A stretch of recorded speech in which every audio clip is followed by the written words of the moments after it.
In the small artistic town of Maple Creek, New England, with its historic buildings and gathering of artists, Caroline Bradshaw was brewing coffee in her worn apartment kitchen, bathed in morning light. Through the window, she could see the Victorian building in the center of town, with the golden sign of Bradshaw Gallery gleaming in the morning sun on the top floor. Caroline gazed for just a moment at that place, once her family's pride, now a distant entity. "Mom, look. I finished it." Caroline's thoughts were interrupted by her 5-year-old son Noah's energetic voice. In his small hands was a drawing paper with a cat painted in surprisingly delicate strokes. It wasn't just a child's scribble but a picture with remarkable expressiveness that captured even the emotions behind the cat's eyes. "That's wonderful, Noah," Caroline smiled, gently stroking her son's brown curls.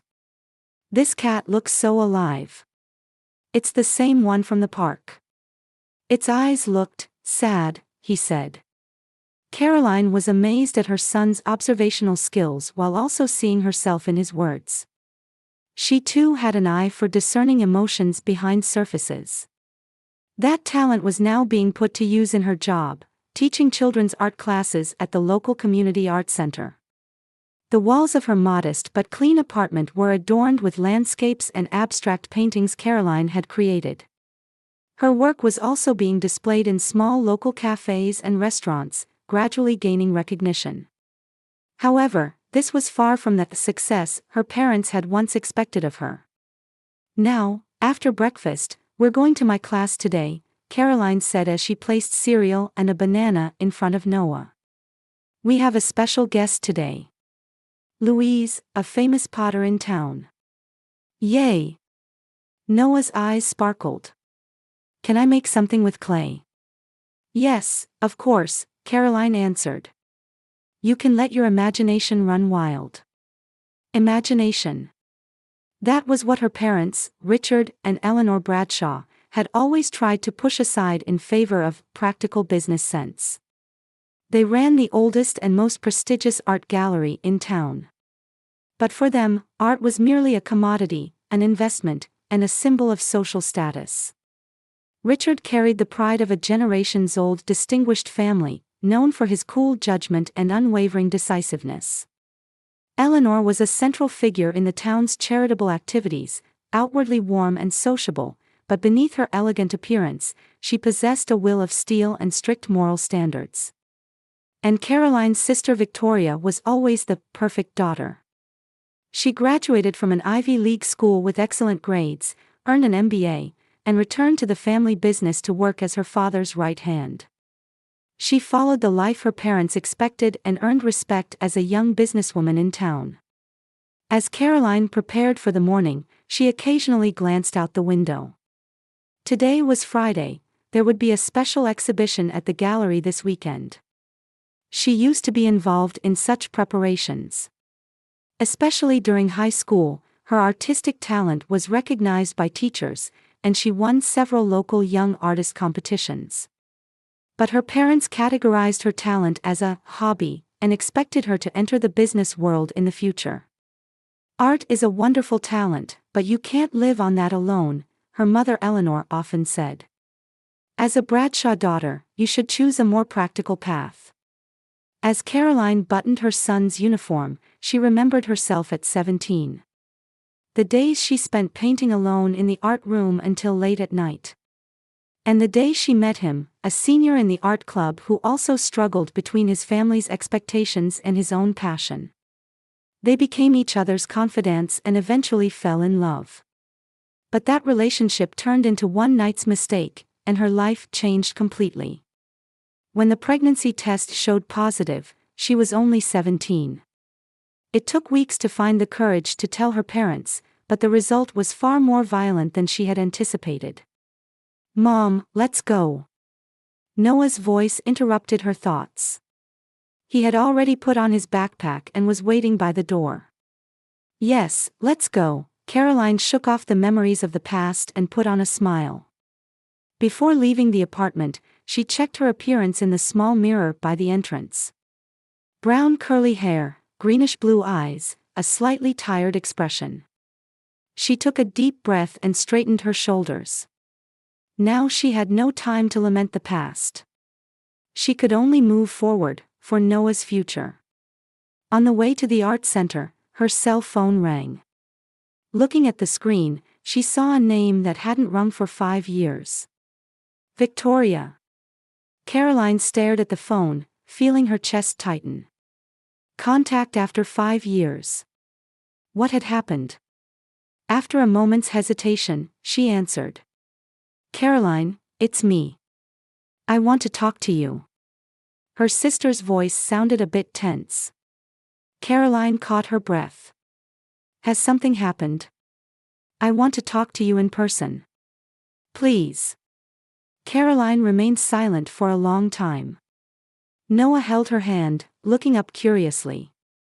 All right, she finally answered. When? Tomorrow, if that's okay with you. Caroline gazed at the town center. On this Friday morning, the flag of the Bradshaw Gallery was fluttering in the breeze. All right. After hanging up, Caroline exhaled deeply. She felt the new life she had built over 5 years begin to waver with one phone call. She gripped Noah's hand tightly and began walking forward. At 17, Caroline had locked herself in a school bathroom stall, staring at the pregnancy test with trembling hands. 2 lines clearly appeared.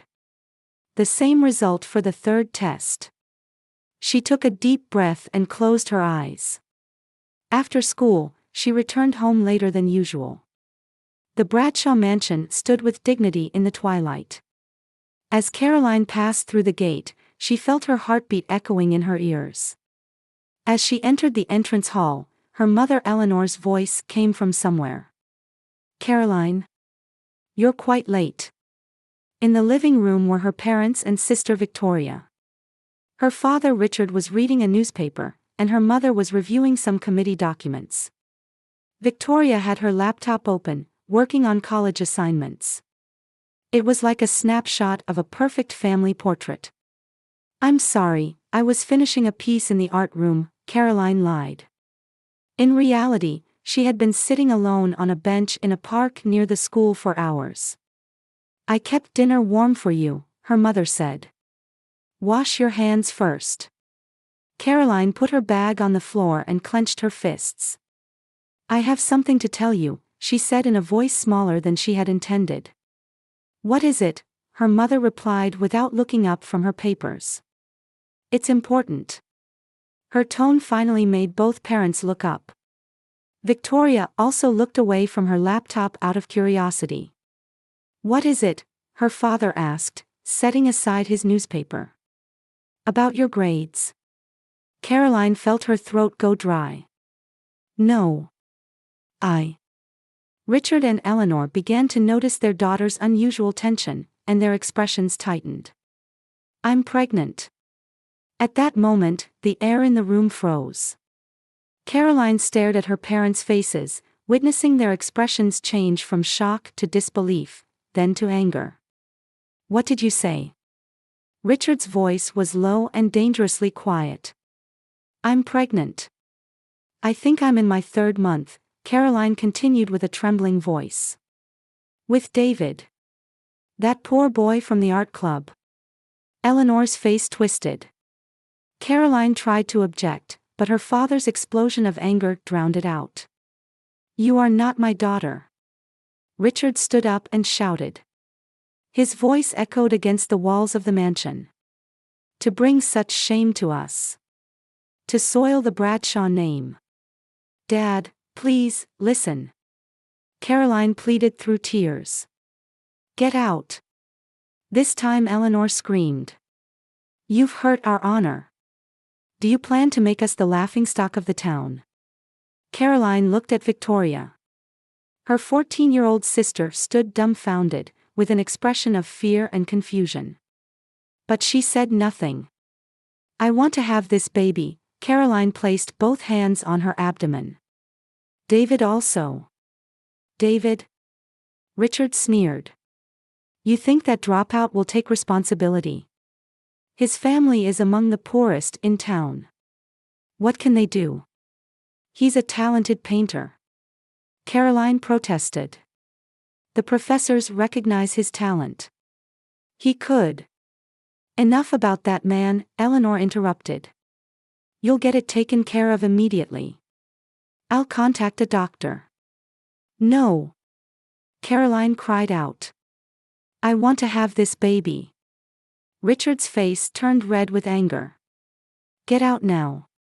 You can never return to this house. His voice was cold, like a final decision. Dad, please. Now. Richard banged on the table. If you choose that disgrace, then I no longer recognize you as a member of the Bradshaw family. Eleanor stood up and pointed to the stairs. Take only what you absolutely need and leave. You'll bear the consequences of your decision yourself. For the next 30 minutes, Caroline packed as many clothes and valuables as she could fit into a backpack, crying in her room. The door opened, and Victoria timidly entered. Sis. She said in a trembling voice. Vicky, it's okay, Caroline smiled at her sister through tears. You've done nothing wrong. But, where will you go? I don't know, Caroline answered honestly. But I'll be fine, I'll manage somehow. Take this money, Victoria whispered, handing her sister several $100s from her piggy bank. Thank you, Caroline hugged her sister. I love you. Don't forget that. When she descended the stairs, her parents gave her cold looks. Without any farewell words, Caroline walked out the front door of the Bradshaw house. The night's coldness enveloped her, and she began walking down the road, shivering. That night, she contacted David. However, his response was completely different from what she had expected. I can't do this, Caroline, he said over the phone. My father arranged a scholarship for me. I can go to art school in New York next month. I can't throw everything away for a child. But you said you loved me, Caroline's voice was trembling. I'm sorry, his voice conveyed more relief than regret. I really like you, but I'm not ready to be a father. You understand, right? After the call ended, Caroline sat hugging her knees crying in the phone booth. She wandered the town all night and headed to high school in the morning, exhausted. No home, no lover. She had only her baby and a small amount of money. Caroline. In front of the school's art room, Ms. Grace Anderson called out to her in surprise. What are you doing here so early? Are you all right? Caroline looked up at her teacher with a face pale from fatigue and cold. She couldn't say anything, just collapsed in tears. Ms. Grace hugged her and whispered softly, What happened? What's wrong? And Caroline told her everything.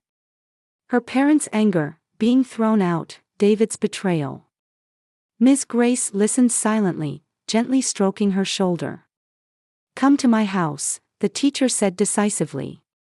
You're not alone. I'll help you. Caroline nodded with inexpressible gratitude. She was still 17, pregnant, abandoned by her family, and at a loss. But in that moment, she found a glimmer of hope. For her child's sake, and to stand on her own feet someday, she had to be strong. Noah, we're almost done here. Caroline called out to her son, who continued to draw intently by the window, as she cleaned up the scattered art supplies on the art studio floor. The twilight light dyed his brown curls golden, and shadows danced with each movement of his small hands across the drawing paper. 5 years had passed, and Caroline's life had taken a direction she never imagined. With Miss Grace's help, she graduated from high school and earned an art education qualification at a local community college. Now she ran children's painting classes at the town's art studio, earning a stable income. Though not luxurious, it was enough for her and Noah's life. Mom, look. Noah happily held up his drawing. This is you and me playing in the park. Caroline gasped as she saw her son's work. The composition and use of color were incredible for a child, and above all, the emotional expression he captured was astonishing. Two figures, clearly her and Noah, were depicted walking hand in hand through an autumn park. The colors of the trees in the background beautifully expressed the changing season, and a gentle happiness floated in the expressions of the two. "Noah, this is wonderful," Caroline hugged her son. "You really do have talent." Noah smiled happily at his mother's praise. "My teacher said so too. She said I have special talent." Caroline smiled, but inside she felt complex emotions stirring. Noah's talent was undeniably inherited from her, but also from David. Since that day, she had never tried to track David's whereabouts. Rumor had it he had graduated from art school in New York and was successful in the commercial art world. But Caroline didn't even know if he was aware he had a son. "Mom, what are we eating tonight?" Noah's question interrupted her thoughts. "Well, since today is a special day." Caroline smiled. "How about pizza?" "Yay!" Noah jumped for joy. "With lots of cheese." "Of course." As they locked the studio and began walking through the twilight town, Caroline felt a bit nervous. After the phone call with Victoria, she hadn't slept all night. The next morning, she sent a reply message to her sister: "Let's meet at the Central Park Cafe at 3 p.m. tomorrow." Tomorrow. The day she would meet a family member after 5 years. Her heart was heavy, swirling with complex emotions. Back at the apartment, they enjoyed their delivered pizza, talking about the day's events as usual. Noah enthusiastically told about adventures with his classmates, praise from his teacher, and oddly shaped clouds he saw in the park. While Caroline's heart warmed at her son's innocent joy, the thought of tomorrow's meeting wouldn't leave her mind. After Noah fell asleep, Caroline sat at the small desk in the living room and opened an old scrapbook. It contained high school memories, newspaper articles from when she won art contests, and the last photo with her parents. She touched the photo, feeling its coldness. The next afternoon, Caroline dropped Noah off at the studio's children's program earlier than usual and headed to Central Park alone. Sitting at a cafe terrace table, nervously stirring her coffee, a familiar figure entered her view. Caroline. Victoria looked more mature and refined than 5 years ago. Dressed in a perfect suit, she exuded the Bradshaw family's dignity. But her expression showed anxiety and tension. "Vicky," Caroline stood up, unsure how to react. Should she hug her, or keep the greeting formal? Victoria moved first, lightly embracing her sister. "It's been a while. You look well." "Yes, more or less," Caroline returned to her seat and invited her sister to join. "You've really grown up too." For a while, the two spent time on superficial topics like the weather and changes in town. Eventually, Victoria took a deep breath and got to the point. "I'm getting married next month." "Congratulations," Caroline said sincerely. "Who's the lucky man?" "James Harrington. He's the son of one of Dad's friends." Victoria smiled a bit shyly. "We first met through our parents, but he's really a wonderful person." Seeing her sister's happy face, Caroline felt relief rather than envy. "That's wonderful." "Caroline," Victoria's expression turned serious. "I want you to come to the wedding." Caroline put down her coffee cup, unable to hide her surprise. "Me? But your parents?" "Our parents want to reconcile too," Victoria said. "Especially since Dad recently fell ill." "Richard?" Caroline found it strange to say her father's name. For 5 years, she had tried not to think about her parents. "Yes, his heart hasn't been well since last year," Victoria explained worriedly. "The doctors say he should reduce his workload and stress, but Dad is as stubborn as ever." Caroline was hit with complex emotions. Anger and hatred toward the father who had once rejected her, and at the same time, somewhere deep inside, concern due to their blood connection. Also, James's family is well known in town.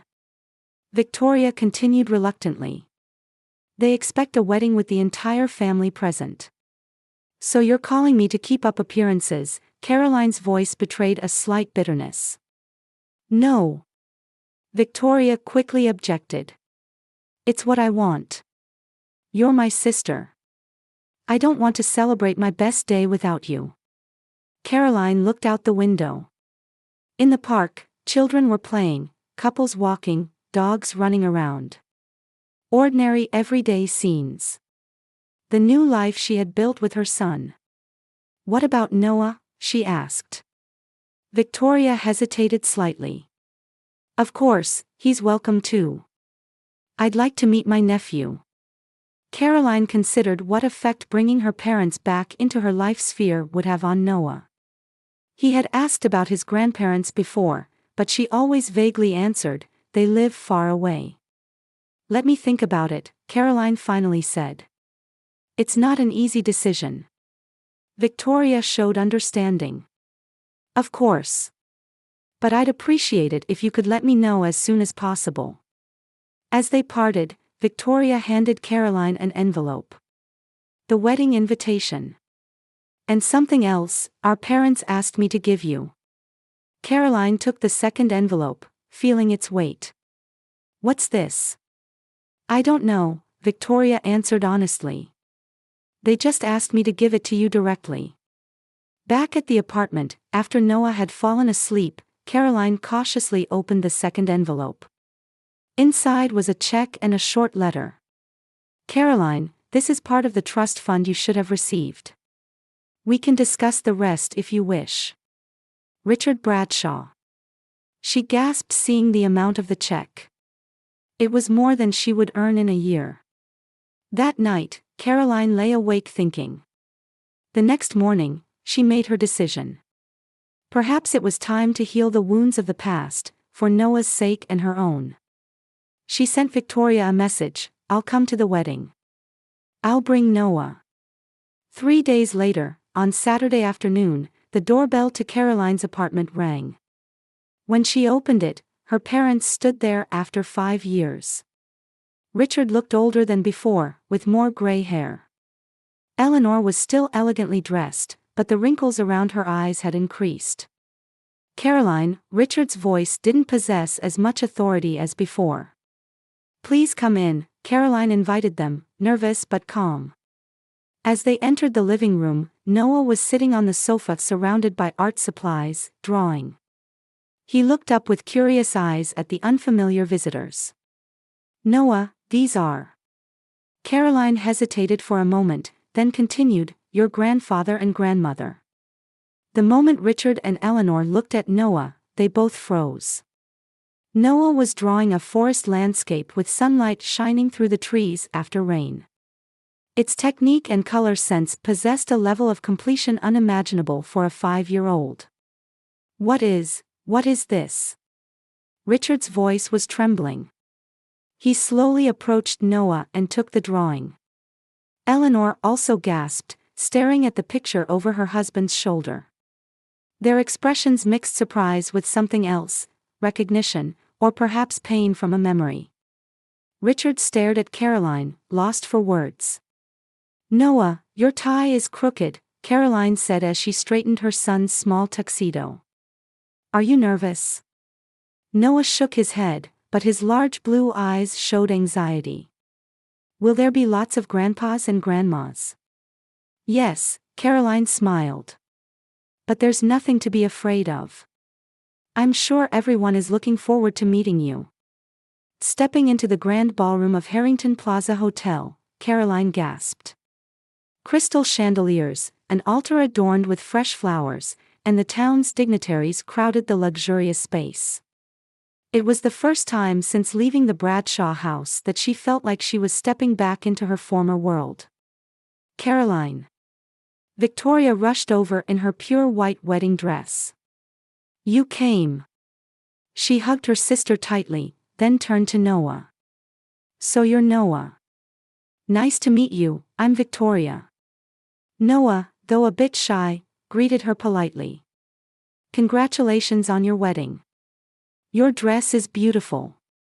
Victoria laughed happily. Thank you. You look very handsome too. Richard and Eleanor approached from the corner of the venue. Since their reunion at the apartment days ago, they had maintained contact with Caroline, taking the first steps toward mending their relationship. Still, the public meeting was filled with tension. Caroline, I'm glad you came, Richard lightly kissed his daughter.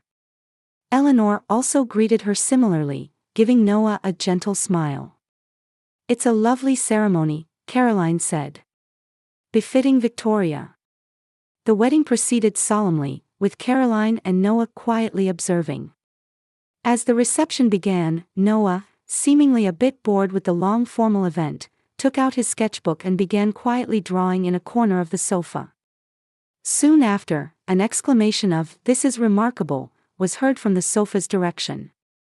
Caroline turned to see Joseph Harrington, James's uncle known as a prominent art critic, peering into Noah's sketchbook. Such talent is rarely seen. Joseph called out to those around him, asking, "Whose child is this?" Caroline hurried to Noah's side. "He's my son." "And you are?" Joseph looked at Caroline with curious eyes. "Caroline Bradshaw." "Bradshaw?" Joseph's eyes lit up.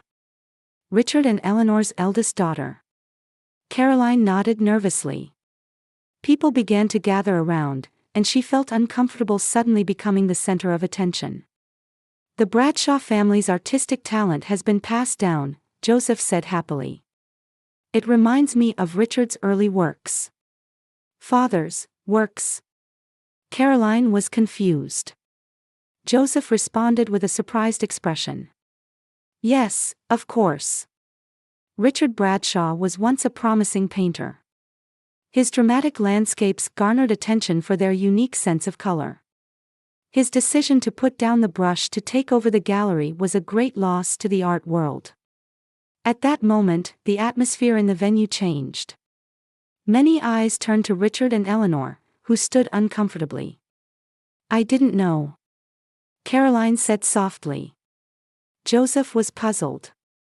"I thought you knew, especially since you've inherited the artistic talent yourself." The invited guests listened to the conversation with great interest. "About your family's talent?" a woman asked. "Yes," Caroline hesitantly answered. "I teach art. I run children's painting classes at a local art studio." "Is that so?"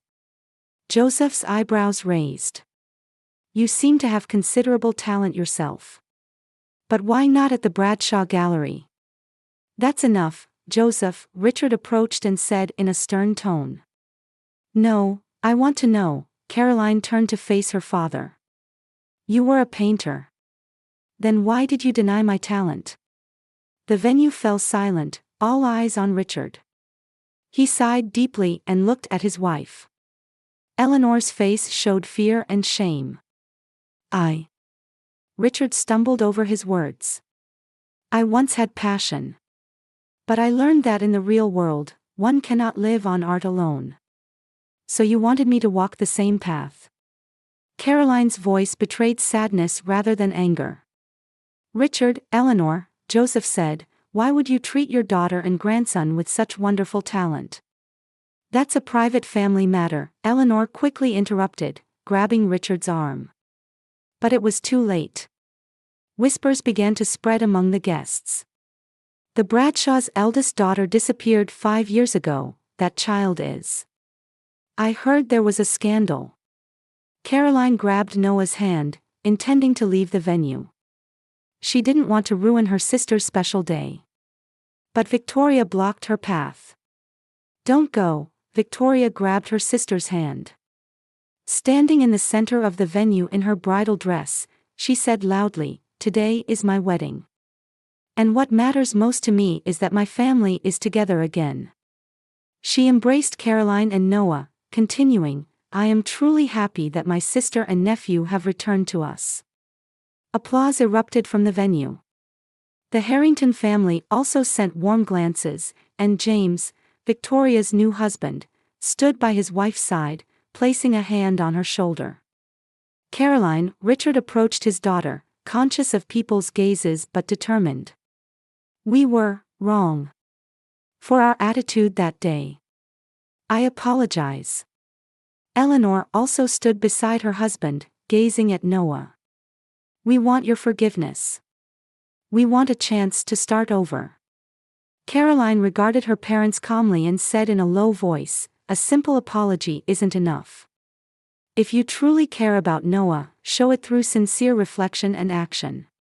Placing a hand on her son's shoulder, she continued, he has the right to make his own choices, and I respect those choices. If you can understand that, perhaps we can gradually restore our relationship. Richard and Eleanor nodded, accepting the public humiliation. On Christmas morning, snow quietly accumulated in the streets of Maple Creek. The view from Caroline's apartment window looked like a postcard. Mom, wake up. Santa came. Noah's excited voice woke Caroline. 6 months had passed since Victoria's wedding, and changes had gradually come to Caroline and Noah's lives. Under the small living room tree were more presents than ever before, including some from Richard and Eleanor. Is Grandpa coming? Noah asked with shining eyes. Yes, at 10 o'clock, Caroline answered. Her voice no longer held the rejection it once did, though it wasn't yet complete trust. After the wedding, Richard had kept his promise and began to reclaim his passion for art. He opened his long-ceiled studio and occasionally taught Noah how to paint. Eleanor also continued to build a relationship with her grandson, setting aside time each Saturday to spend in the park together. The Bradshaw Gallery was also changing gradually. Richard named a section of the gallery New Generation and started a program to discover and support young local talent. Works by Caroline's students were displayed there, and she herself occasionally held workshops. The doorbell rang, and when Caroline opened it, there was a sight she could never have imagined before. Richard and Eleanor stood there, holding large presents. "Merry Christmas," Richard said. In his eyes was a warm light, not the cold dignity of the past. That afternoon, as they enjoyed Christmas dinner, the doorbell suddenly rang. When Caroline opened it, a man stood there. "Caroline." His voice trembled slightly. "It's been a while." David. Noah's father. He had suddenly contacted her after seeing Noah's talent featured in the newspaper. "You can't come in," Caroline said calmly. "For 5 years, not a single contact, no child support, and now what are you here for?" "I have rights," David raised his voice. "That boy is my son." At that moment, Richard appeared at the door. "You have no rights," he said in a stern tone. "Neither legally nor morally." David flinched momentarily at the dignified presence of the Bradshaw family patriarch, but quickly retorted, "I'll talk to the media." Genius boy's real father denied recognition. "Feel free," Richard said calmly. "However, before that, all of your past actions, including impregnating and abandoning a 17-year-old girl, will all become public." David's face changed color, and he eventually left. Later, it was revealed he had made the same mistake with another young woman and faced legal troubles for child support delinquency in multiple states. On Christmas night, after Noah had fallen asleep, Caroline sat in the living room with Richard and Eleanor. "I haven't completely forgiven you," Caroline said quietly. "But for Noah's sake, I want to move forward little by little." Richard nodded and took his wife's hand. "We feel the same way." Outside the window, snow continued to fall quietly, and with expectations for the new year, seeds of change began to sprout little by little in their hearts.